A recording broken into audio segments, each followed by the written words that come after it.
Professeurs, enseignants-chercheurs, innovateurs, inventeurs, créateurs et membres des institutions de recherche, 5 jours durant, ces différents acteurs se rencontrent pour promouvoir la recherche scientifique et plébisciter les chercheurs de tous les domaines d'activité. On a constaté que les chercheurs maliens vivent dans un monde à part.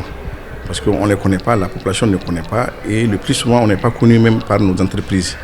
Donc l'objectif de ces journées c'est de sortir nos résultats de recherche des tiroirs, de les faire voir aux Maliens pour que les Maliens sachent que en matière de la recherche, vraiment il y a quelque chose qui se passe au Mali.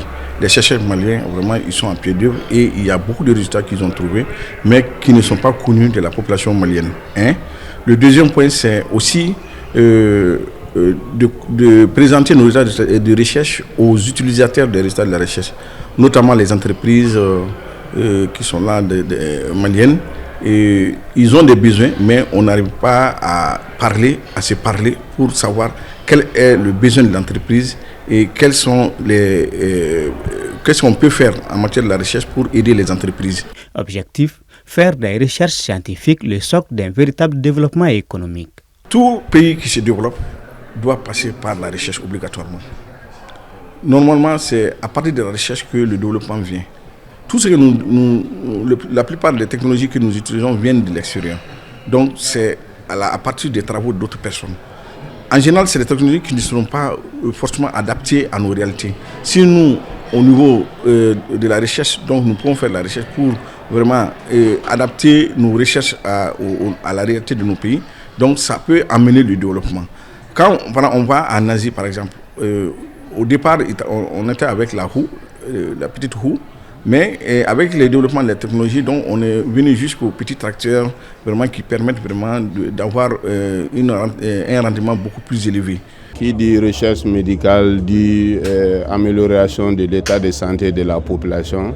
Souvent, les gens ont tendance à penser que le médecin est là seulement pour faire des prescriptions. Voilà, donc le médecin c'est autre chose, c'est la production scientifique, c'est des initiatives pour faire évoluer les soins. Voilà, toutes ces choses-là rentrent dans le cadre de l'innovation de la santé au Mali.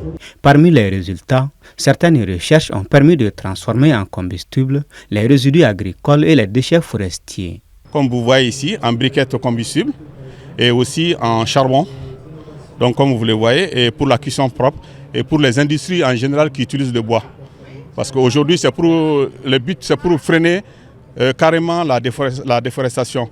Parce qu'aujourd'hui, le Mali est à 500 000 hectares de déforestation par an. Donc ça va du coup freiner ça. Parce que 100 tonnes de briquettes utilisées correspond à 6 hectares de forêt protégée et à 130 tonnes de CO2 séquestrées.